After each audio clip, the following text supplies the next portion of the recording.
Hey everyone, welcome back to my channel. My name is Nidhi Yadav और आज की इस वीडियो के अंदर हम क्लास 12th पॉलिटिकल साइंस में द कोल्ड वॉर एरा जो कि डिलीटेड चैप्टर है उसके वो पॉइंट्स पढ़ने वाले हैं जो आगे काम आने वाले हैं। जैसे कि जो सेकंड चैप्टर है द एंड ऑफ बाइपोलैरिटी उसमें काम आने वाला है, और साथ ही साथ में कुछ ऐसे टॉपिक है जैसे कि नैम जो कि आपकी बुक 2 में काम आने वाला है। तो सिर्फ हम उतना ही पढ़ेंगे जो कि आगे कहीं काम आ सकता है, पूरे चैप्टर को आज नहीं पढ़ेंगे, सिर्फ आपको यही पढ़ना है। तो सबसे पहले बात आती है कि कोल्ड वॉर क्या था। तो कोल्ड वॉर को पढ़ने से पहले हम थोड़ा वर्ल्ड वॉर 2 के बारे में जान लेते हैं। तो वर्ल्ड वॉर 2 था वो 1939 से 45 तक हुआ था। और वर्ल्ड वॉर फर्स्ट कब हुआ था वो आप लोग बताओगे कब हुआ था।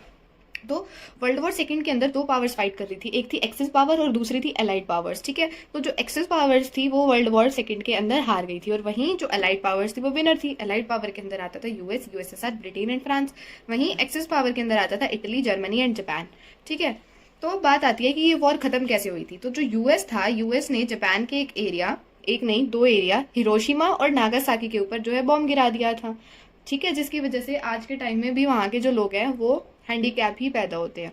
तो इस तरह से जो है वॉर एंड हुई थी। हाँ, वहीं से कोल्ड वॉर की स्टार्टिंग होती है। तो जो कोल्ड वॉर है हमारा, वो कोल्ड वॉर बेसिकली स्टार्ट हुआ था 1945 और चला था 1991 तक। 1991 के अंदर क्या हुआ था वो भी हम पढ़ेंगे, पर पहले हम ये जान लेते हैं कि यूएस और यूएसएसआर था क्या, और फिर ये कोल्ड वॉर क्या था।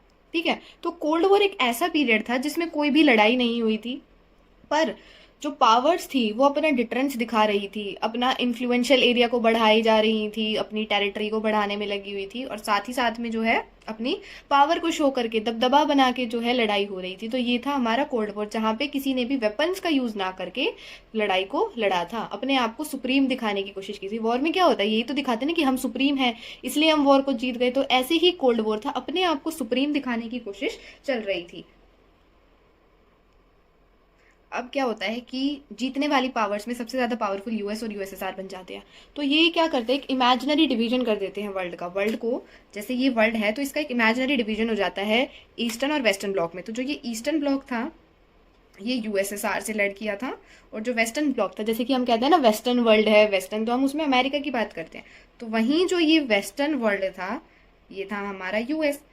तो एक इमेजिनरी डिवीजन हो गया था। जो कंट्रीज थी वो भी जाने लगी थी कि जो कंट्रीज हैं यूएसएसआर में शामिल होने जा रही थी वो ईस्टर्न ब्लॉक का पार्ट बन गई थी, और जो यूएस में शामिल होने जा रही थी वो वेस्टर्न ब्लॉक का पार्ट बन गई थी। तो फिर लड़ाई थी इन दोनों के बीच में। इन्होंने पूरी कोशिश की है अपने आप को सुप्रीम दिखाने की, अपना दबदबा बनाने की, डिटरेंस बनाने की। ठीक है, तो cold war outcome the emergence of US and USSR as two super power rival to each other. ठीक है, तो कोल्ड वॉर ये था जहाँ पे किसी भी वेपन का यूज नहीं किया गया था डायरेक्टली, बट जो वॉर थी वो हेल्ड हो। अब जो यूएस था, यूएस ने कैसे कंट्रीज को अपने साथ लाया, तो वो था नाटो के through, north Atlantic treaty organisation के थ्रू। और जो यूएसएसआर था उसकी कंट्रीज उसमें मर्ज होती थी थ्रू द वार्सो पैक्ट। ठीक है, अब सबसे पहले जो डिवीजन था वो स्टार्ट हुआ था यूरोप के अंदर। जो वेस्ट यूरोप की कंट्री यूएसएसआर में मिल गई उनको कहा जाने लगा वेस्टर्न अलायंस, और जो ईस्ट यूरोप की कंट्री जाके यूएसएसआर में मिलने लगी उनको कहा जाने लगा ईस्टर्न अलायंस। अब जैसे कि जो ये बुक में पिक्चर है, जिसके पास पुरानी बुक है उसके पास होगी, जिसके पास नहीं है उसको मैं ये दिखा देती हूँ कि जो नाटो के मेंबर्स हैं ये सब यूएस के अलायंस में थे, और जो ये ऑरेंज वाले हैं ये सब जो हैं यूएसएसआर के मेंबर्स थे। ठीक है, अब इस सब के बारे में इतना पढ़ने की जरूरत नहीं है आपको नाटो के बारे में, क्योंकि ये आगे नहीं है। अगर किसी को अपनी नॉलेज के लिए पढ़ना है तो वो पुरानी बुक का पीडीएफ डाउनलोड करके वो पढ़ सकता है। ठीक है, क्योंकि हम ये शॉर्ट वीडियो बना रहे हैं तो इसमें इतनी डिटेलिंग की जरूरत नहीं है। तब मैं फुल चैप्टर की डिटेल वीडियो बनाऊंगी तो आप उसमें पढ़ सकते हो ये सब कुछ।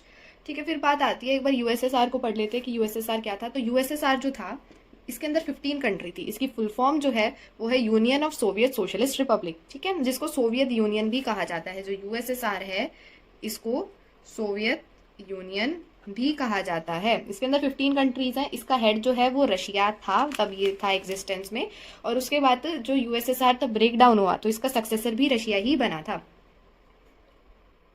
इन दोनों के ये अपने अलग अलग फीचर्स थे। ये सब कुछ एंड ऑफ बाइपोलैरिटी वाले चैप्टर में आप आराम से पढ़ सकते हो कि यूएस में क्या था, यूएसएसआर में क्या था, और किस वजह से यूएसएसआर जो है वो डिसइंटीग्रेट हुआ। ये सब कुछ नेक्स्ट चैप्टर, मतलब जो आपकी बुक का फर्स्ट चैप्टर है उसके अंदर गिवन है। फिर बात आ जाती है कि एक वर्ल्ड डिवाइड हो गया यूएस, इसको कहा जाता था फर्स्ट वर्ल्ड। एक डिवीजन हो गया सेकंड, इसको कहा जाता था सेकंड वर्ल्ड।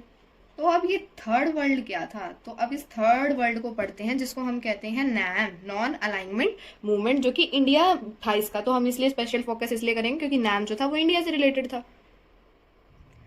अब देखो नॉन अलाइनमेंट मूवमेंट क्या था, नैम जो थर्ड वर्ल्ड कंट्रीज थी उन सब ने जाके नैम बनाया, क्योंकि वर्ल्ड वॉर के बाद जो बहुत सारी कंट्रीज है वो उनकी बहुत बुरी हालत हो गई थी, ठीक है, फाइट करते टाइम ही उनके सारे रिसोर्सेज खत्म हो गए थे। तो जिन्होंने यूएस और यूएसएसआर के अलायंस को ज्वाइन किया उनको भी फ़ायदा था, और साथ ही साथ में जो दो सुपर पावर्स थी उनको भी फ़ायदा था। क्या फ़ायदा था कि जो कंट्रीज थी उनको ये फ़ायदा था कि उनको फाइनेंशियल एड मिलती थी और प्रोटेक्शन मिलती थी जिस भी अलायंस को वो ज्वाइन कर रहे थे। और जो सुपर पावर्स थी उनको ये फ़ायदा हो रहा था कि वो जो अलायंस वाली कंट्री थी वो उनके रिसोर्सेज को यूज़ करते थे और उन पे रूल करते थे, उनके जैसे मन करे उनके रिसोर्सेज को वो यूज़ करते थे, ठीक है। तो इंडिया जैसी कंट्री थी जो अभी अभी फ्री हुई थी, वो दोबारा से किसी के गुलाम, अब देखो कोई हमारे रिसोर्सेज को टेक ओवर करेगा तो मतलब हम दोबारा से उनके गुलाम बन गए। तो इंडिया जैसी कंट्री किसी के अंडर नहीं रहना चाहती थी। तो जो ये 5 कंट्रीज हैं, इनके फाउंडिंग मेंबर्स बोला जाते हैं इनको नैम के, तो इन्होंने सोचा कि हम एक थर्ड रास्ता निकालते हैं, एक बीच का रास्ता निकालते हैं। तो जो यूगोस्लाविया के प्रेसिडेंट, इजिप्ट के, इंडोनेशिया के, गाना के और इंडिया के प्राइम मिनिस्टर जवाहरलाल नेहरू ने जाके मिलकर बनाया नैम। तो इनकी एक मीटिंग हुई थी 1956 में, ये लोग फ्रेंड्स थे। और जो फर्स्ट नॉन अलाइनमेंट समिट हुआ था वो 1961 बेलग्रेड में, जहाँ पे जो है नैम का फॉर्मेशन हुआ था, ठीक है। तो नैम के बारे में इतना पढ़ोगे इनफ है, अगर और भी ज़्यादा डिटेलिंग चाहिए तो कमेंट कर देना और डिटेल वीडियो आ जाएगी, ठीक है। तो कोल्ड वॉर एरा के अंदर सिर्फ इतना ही पढ़ना था कि कोल्ड वॉर क्या था, यूएसएसआर क्या था, यूएसए क्या था और नैम क्या था, ठीक है। तो मिलते हैं अगली वीडियो में, bye bye and take care.